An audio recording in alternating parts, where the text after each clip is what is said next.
Now back in our little project, the Monster Killer project, let's simulate such a problem. We do get some user input here actually. We get that entered value, and I already do some validation here. We check whether what the user entered can be used as a maximum life, so if it's bigger than 0 and if it is a number to begin with after converting it to a number. Now, the kind of sad thing here, in quotes, because it's actually good, of course, is that parseInt doesn't throw an error if the user enters something invalid. In other programming languages, that could be the case, but JavaScript is really forgiving here, and if you enter something that can't be converted to an integer or to a number here, well, then you don't get an error, you don't get a system error that crashes your script, but instead parseInt generates this NaN value, which we check for with isNaN. So this doesn't really produce an error, but here to continue and show you try catch, I want to have a real error.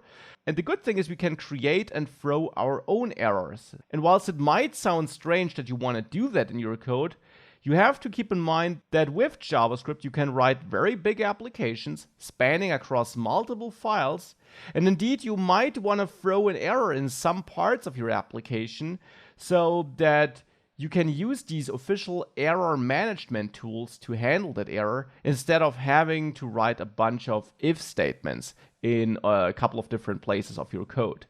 So especially in bigger applications, it's quite common that you throw your own errors in some parts of it. And here we will throw our own error so that we can practice with try catch.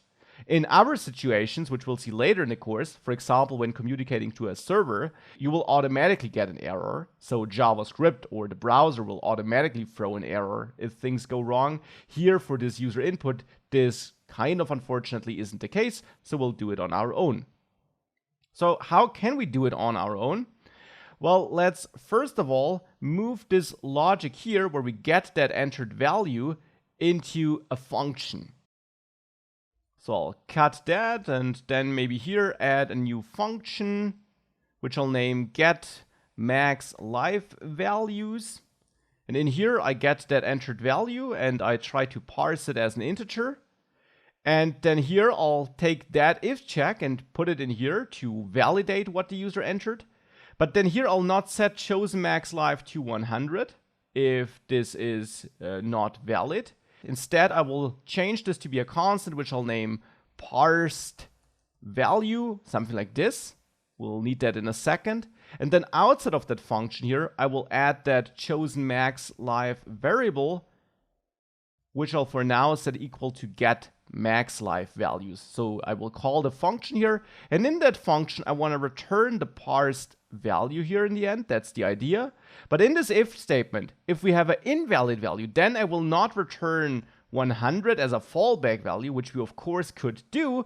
But in order to see how you handle errors, I will use another keyword in JavaScript, which is the throw keyword, which throws a new error.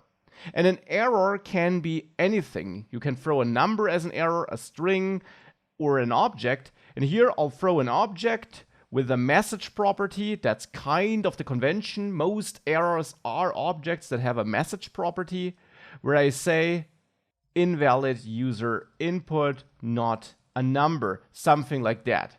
So now we throw our own error here. And the result of that is that if we go back to our application, and we open the developer tools here and I reload and I enter a valid value, then I got a different error, cannot access chosen max life before initialization.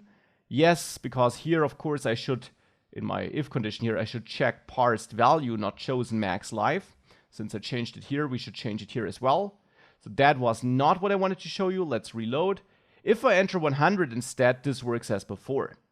But if we now reload and I enter a high there, which can't be converted to a number, we now get our own custom error thrown here. You see, this is just an error with which is our object in the end with that message. But it's marked as red because this indeed is now really an error. And it stops our script execution therefore. So pressing these buttons doesn't do anything. So we crashed our script. Again, you might want to do it on your own in more complex scripts so that you can use the error handling mechanism in different parts of it. Here, I'm mostly doing it so that we can now practice with try catch, because you will later also work with other things like network requests, where JavaScript itself will throw errors, and therefore you need to be prepared to handle such errors. So, how do we use try catch?